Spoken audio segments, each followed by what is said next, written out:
American Swahili News and Swahili Film Online TV. We're live again today, and we just switched over today. We're our conversations is going to be in English, and probably later on we'll translate it in Good Morning Africa in Swahili around 11:45. We do have a guest. She's coming live here in Columbia, South Carolina, is Dr. Westry. Dr. Westry has a PhD in organizational management and has worked in higher education as a business professor for over 14 years. Wow.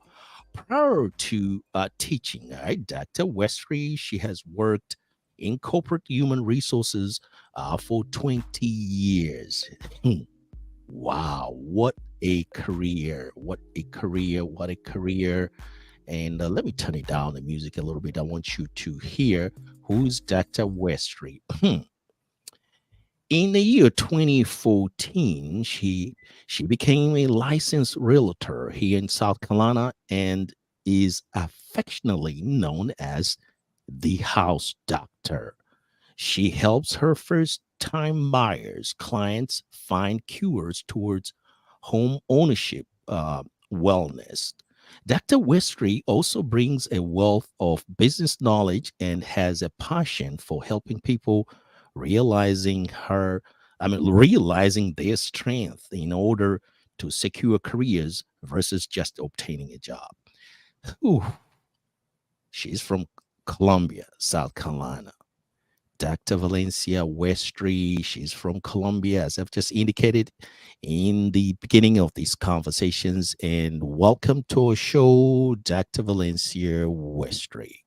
Well, good afternoon, Dr. Nagula. It is such a pleasure to be on your show this afternoon. Thank you so much for having me. You are welcome to a show. Let's begin in these conversations. I know last time when we met, it's been almost like a 2 years now. And Dr. Westry, uh, how are you? Let me beginning the conversations by just say hello. How are you? Welcome to American Swahili News and Swahiliville Online TV. And also we are live on Dr. The House Doctor's uh, website. I mean, no, YouTube channel. Welcome to our show.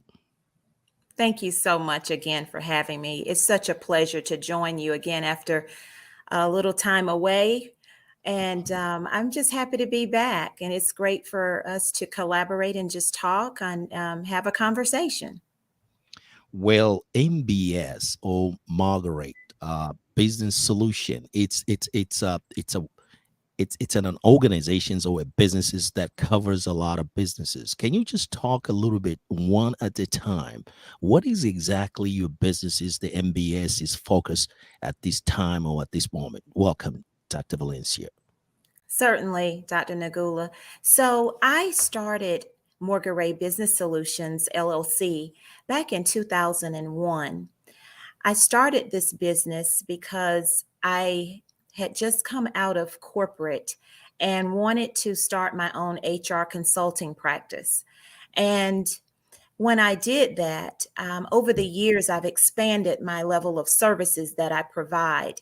One of the things that I specialize in, among many specialty areas, Mhm. and I call myself off the record a serial entrepreneur because I love entrepreneurship and showing others how to discover their entrepreneurial rights. And we can certainly Mhm. talk about that a little later. But my Mhm. first passion when I entered into the world and the field of human resources was recruiting. That's been my specialty area of HR. HR has many dimensions, but I Mhm. found my passion and what I do best in the area of talent acquisition and recruiting.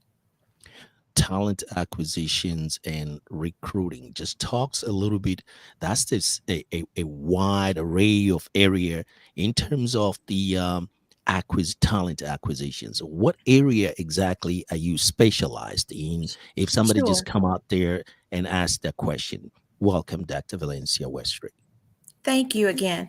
So, with talent acquisition, which is commonly referred to as recruiting, Hmm. my area it's a very diverse background. I've touched on recruiting in various industries. Most recently, over the last 10 years, I've been specializing in healthcare recruiting. So, in that role and working with small business owners all the way up to larger corporations, I have been retained on several projects with my company to serve as a liaison, if you will, for Hmm. companies to outsource my services and assist them with getting top talent, top employees into their workforce, and developing that workforce with very bright candidates. And so my focus has been making sure that I serve my clients well and identify top tier candidates that are qualified for the various positions that they entrust with me to get filled in their organization. Wow. So for those of the for for listeners out there who are listening to us, let's say for example somebody just pop up now and listen to our conversations, and they hear what you have just alluded a few minutes ago about your job, the area of that you focus. So we just put the contact informations, as you can see the banner just Sure. go around there. So do you have a website where our viewers and our listeners, they can just go and find Wells MBS is? Welcome, Dr. Valencia. Sure. Morgaret Business Solutions can be found at Hmm. www.morgaret, Hmm. Morgaret, Hmm. businesssolutions.com, all one word. Hmm. And you can find my website there that will go into more details about the services that I provide. Okay, let's move on now to different areas, because you've been known for doing a significant numbers of area. Let's talk a little bit about now career coaching. Welcome, Dr. Valencia Westry. Sure. Well, in my space of career coaching, uh, persons reach out to me. As I mentioned, and you graciously introduced me earlier as a business professor. So I've been teaching business courses since, oh, wow, it's been about 14 years now, a little over 14 years. And Hmm. again, I assist my business students with finding and identifying career paths. And when they meet with me as their academic advisor to prepare in their senior year, for instance, they're identifying internships, right? They're Hmm. trying to identify, employers that they would like to talk with or do an internship. It's part of my role, and it's always been my role, even in my consulting practice, to help people identify getting practical experiences through either looking at opportunities that are available, or we sit down and map out strategies for helping them enter the workforce. But for the sake of time, I'll just focus on business students of mine who I've helped over the years with internships. And oftentimes, because of the relationships that I've built in corporate through serving various businesses in various industries, I'm able to connect my business students with various companies and Hmm. hiring managers all across this nation. Actually, my most recent position was I was filling healthcare positions with a major employer nationwide, position, specifically nursing opportunities, but it was a wide gamut of pharmacist, allied health, physical therapist, um, occupational therapist. So it was a wide array of healthcare positions that I was working on with my client. Wow, that's a significant. What I'll say, it's a marvelous job that you have done for quite some times. The other area that I think we need to talk a little bit. I'm not going to let you off the hook. Is the real estate services. This has been a oh.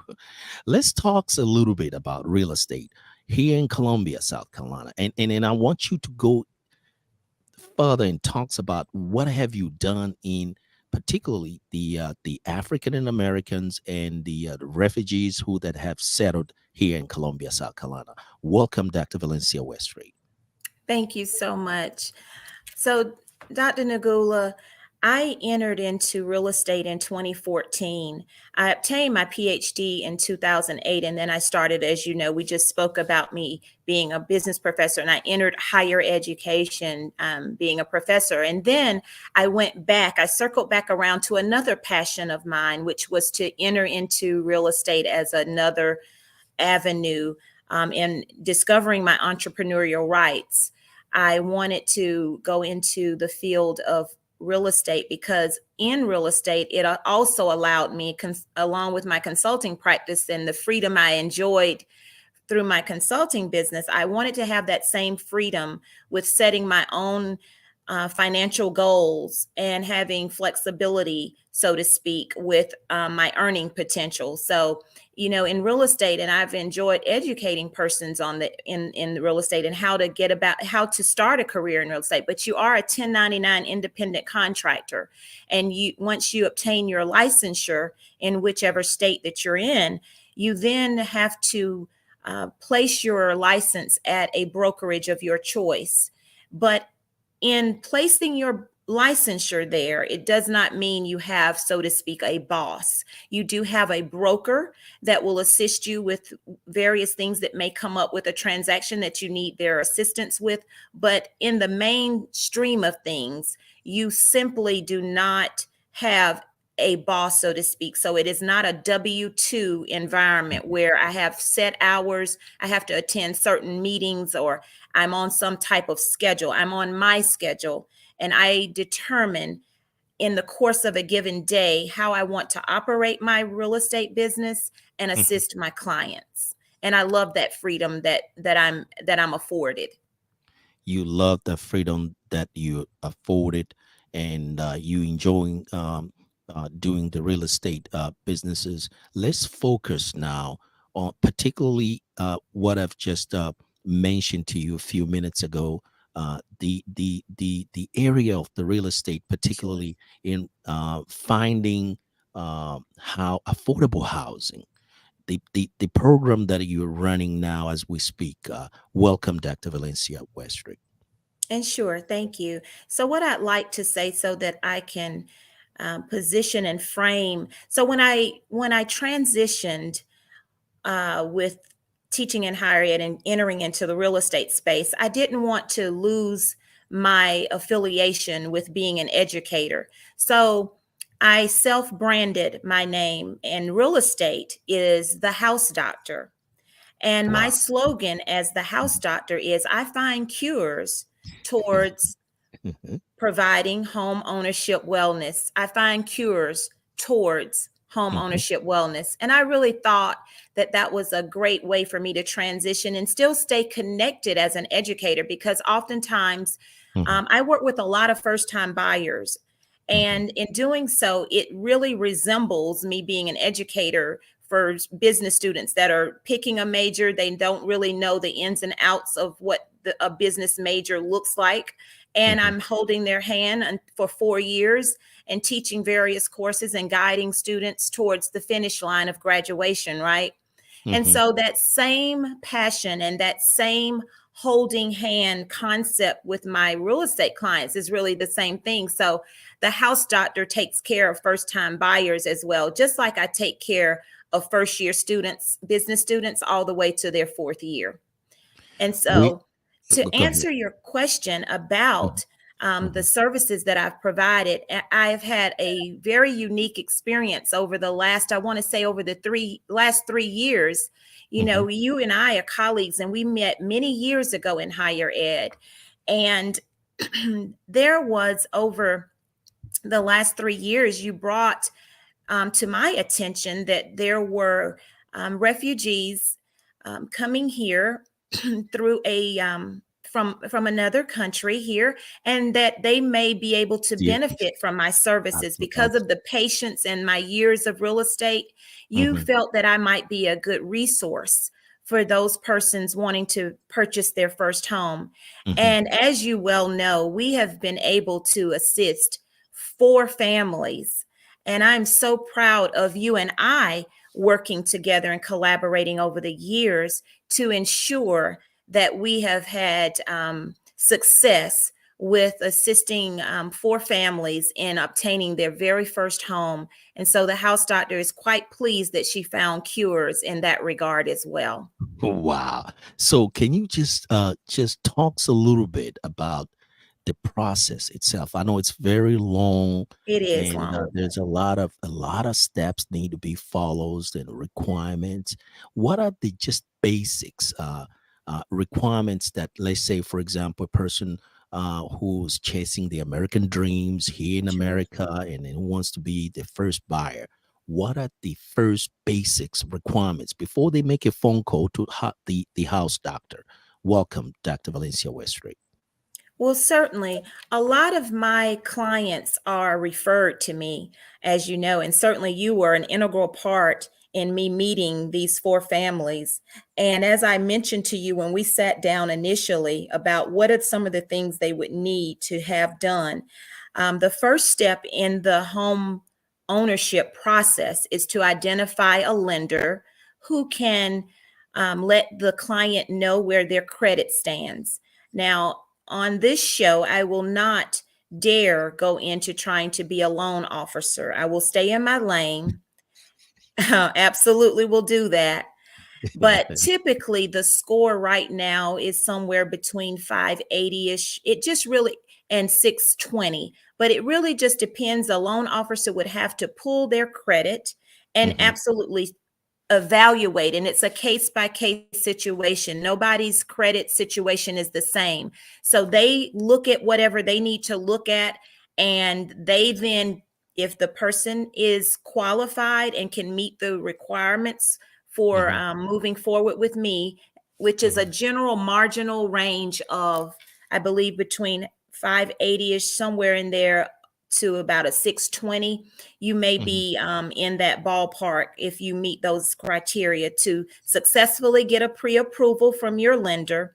That mhm. lender in turn will share with me what the purchasing power, if you will, what they are qualified to purchase in the amount, so that we can now go out looking for homes that fit their criteria in that particular pre-approved amount. That is the very first step. The very first step is to be approved by the lending officer. And then you Yes, have talked about the numbers, about the credit score and the purchasing power. So, what is the minimum now? The purchasing power, that's in terms of a dollar. So, can you just give us just the ballpark out there, maybe the when they come over and start making a sure, phone call, sure. and then they'll be able to understand exactly what are you talking about here. Welcome, Dr. Valencia Westray. So when I speak of purchasing power, the loan officer is going to get an application completed with their salary information, what they are bringing into their household, that what amount of income, and then purchasing power is based off of salary. So whatever that household income looks like, that loan officer will evaluate that application and determine, based on income, Mhm, based on whatever debts. mhm, Debt to income ratio is what loan officers tend to use, that language. And they determine on their scale, again, I can't get into those specifics, but they evaluate all of that. mhm. And then I am given a pre approval amount. And typically for first time buyers, I will give you a range, but this is not in any means absolute. But the range for first time buyers that I have been working with, they have Mhm. typically been pre-approved in the area of between 160, $180,000, all the way up maybe sometimes to Wow. 225,000. But that really is not a hard number. I'm just giving you a range of what typically I go out looking for properties with those qualified first time buyers. And there is a down payment assistance program as well that Ooh, mhm. sometimes lenders can assist with finding for clients of mine as well. Let me ask you the last question now, and then we'll move to a different segment of these conversations. So now they have been approved. They have a good credit. They have income. And can you just talk a little bit about employment, because it's becoming a significant or integral part of the whole this process here of Yeah. purchasing house as what you have just mentioned for the first time by homeowners. Welcome, Dr. Valencia, again. So yes, so with the employment piece, it is going to be vital that a person have a stable history of employment. So lenders like to see at least a solid 2 years, typically, of stable employment. That is very Hmm. vital because you have to remember a lender is going to be lending you money to purchase your home, and they want to make sure that you are that you are secure Hmm. in your job and your employment history. And Hmm. so, what did my heart so well in working with you and the refugees is that they were advised very well. I was very impressed that everyone Hmm. that we secured home ownership for, they had been on their job for at least 2 years. They did have savings. That's Hmm. evaluated as well. Lenders like to know that you do have cushion of monies that you've saved. Wow. That is very important because they just like to Hmm. know that you have reserves to Hmm. be able to make your monthly mortgage payments. That's very important. And so it's very pleasing because I've worked with many clients that didn't even have their down payment, um, which is typically 3% of whatever that purchase price is. The down payment has to come from the buyer. And if you don't have it, we do have programs sometimes in place, but there's no guarantee that the money will be still in that pocket of money that is set aside. So you have to bring to the table some income, some monies of your own, oftentimes. And wow, every one of these families we assisted had their down payment monies already saved up. And we're not going to disclose that and all that, how much Sure, money they brought. Okay, sure. that's very good. So this is Dr. Valencia Westry. She's in a lot of areas of businesses, and we've just talked about the talent acquisitions and development, career coaching, and we talked a little bit about corporate relocation services, and now we're switching gear now, if you allow me to move to this area, which is you've been working real hard. And this is travel consultant for corporate retreats and faith-based organization. Yes, yes. Okay, I know this is your baby now. I want you It to is. drive and walk us through here. And we do have a significant, very numbers of the viewers and listeners and the followers. Just talks a little bit about this area. Welcome, Dr. Valencia. Yes. You're going to have to reel me in, Dr. Nagula, Hmm. with my travel baby, Okay. because Uh-huh. um, and let me say this. Hmm. I believe that in business, I've always wanted to be a one-stop shop for my clients. I've Hmm. always wanted to be able to have services that they don't have to go far to utilize my skill set Hmm. and my passion for helping people. That is the preface of everything I do, is that I love to help people and I want to be a resource. No pun intended on human resources, right? Hmm. I love to be a resource for people. And this last venture of mine, it occurred about 5 years ago. I got to thinking about, and the pandemic did happen, and we are certainly still working through that. But travel never stopped, to be honest with you. And I found that even with real estate, I was meeting people, I was meeting clients and assisting them, and they still needed to, after they got in their home, they wanted to celebrate, right? They wanted to celebrate that victory and go somewhere and travel with their families. And I said, I can assist you with that. What do you need? Are you trying to book a cruise? Are you trying to book something for your a corporate retreat? Because I've assisted many different persons that are in different arenas.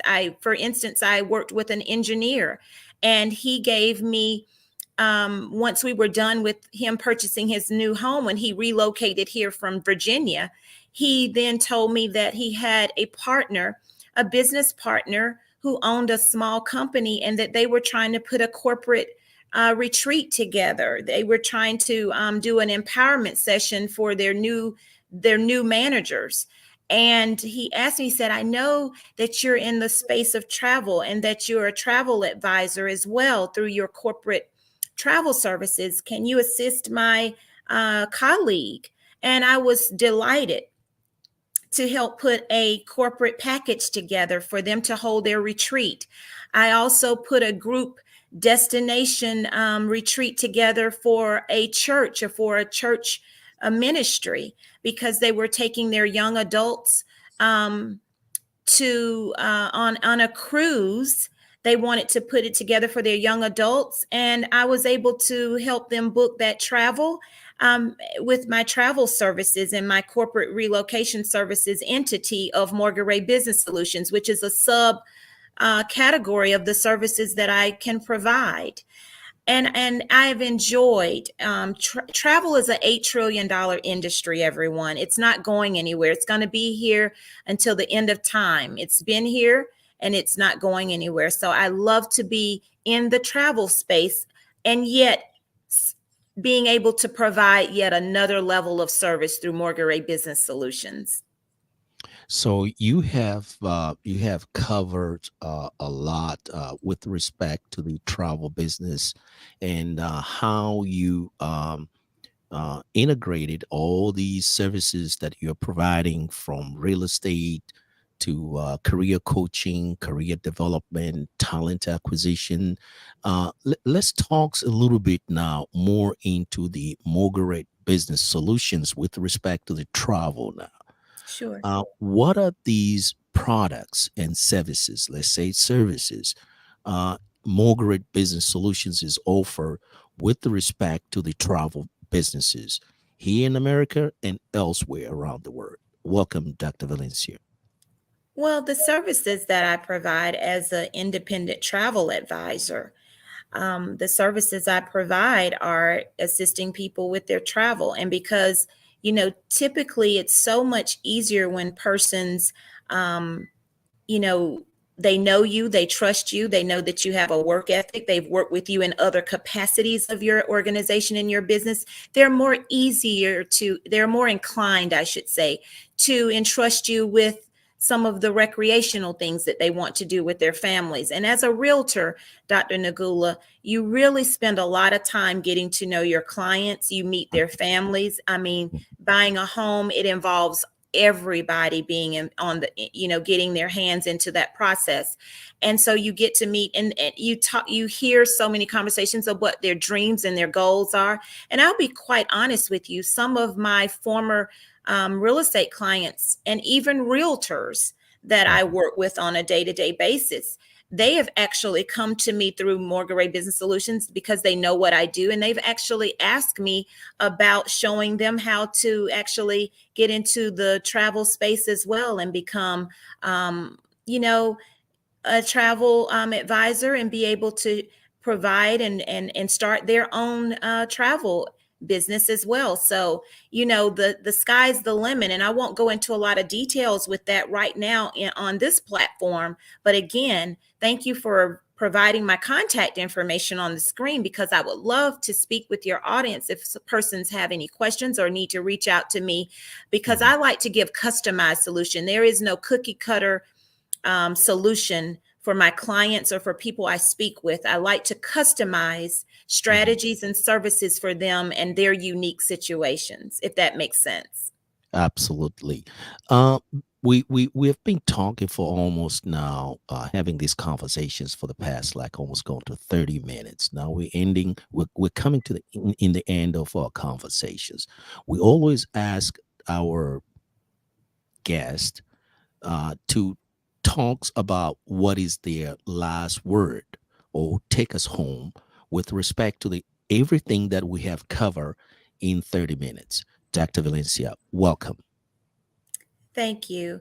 I think my what I would like to impress upon everyone in my closing remarks is that I really, and this is the business professor coming out, right? I want people to start thinking about how they can empower themselves, whether it's buying your first home, whether it's starting your first business as an entrepreneur, whether it's doing something that you're passionate about and following it through. Maybe you would like to look at exploring getting into real estate as a realtor. Whatever that looks like for you, follow your passion, because I tell people all the time, it's fine to have your job, and I'm an entrepreneur, and I like the financial freedom, the personal freedom, and the time freedom that affords me. But everybody doesn't want to own their own business. But I want to just pose something to the audience to think about. While your plan A is working right now, while you have that wonderful, secure position, whatever you're doing right now, suppose one day it vanishes because it's a corporate entity and they're looking at their profit and loss statements or whatever the case may be, and they have to make decisions for their business to thrive. And I respect that. But what if it affects you and your family and your household? So I encourage everyone to think about a plan B while your plan A is still working. Get a plan B in place and discover your entrepreneurial rights so that you will not be in a bad situation should your primary source of income dissolve before your eyes. Start putting contingency plans in place now. Before I let you go, spell out the word poor, P-O-R.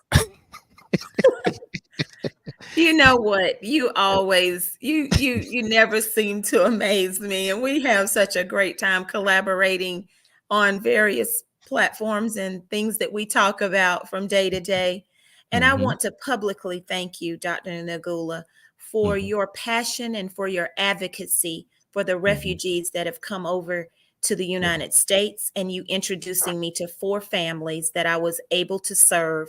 And they are now in their very first home, and they are experiencing the American dream. I want to publicly thank you for all of your efforts and all of the things that you've done in being an advocate for that community that you so proudly serve. And I proudly served alongside you, and I just want to say thank you. You're welcome. Now, I will end this, and I know I really want to respect time. So I have something that I got from my mentor, and I think mentorship is important. And as successful as I've been in various areas, I still have a mentor because that's important. And my mentor has said one day at a conference, he said, stop being poor, P-O-O-R.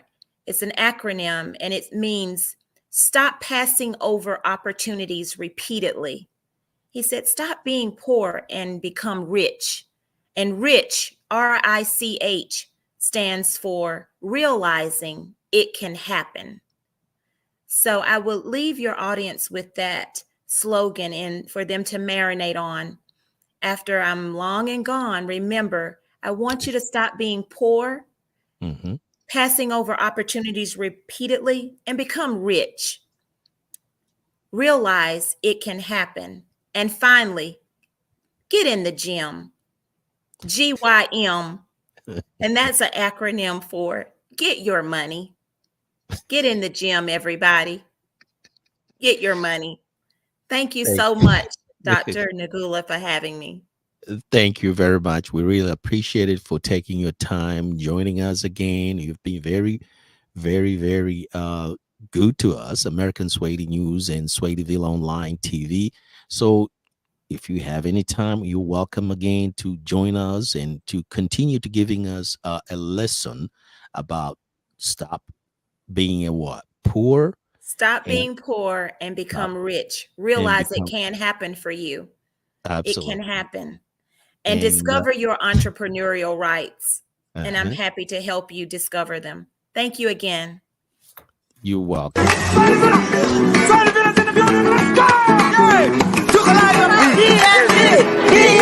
go!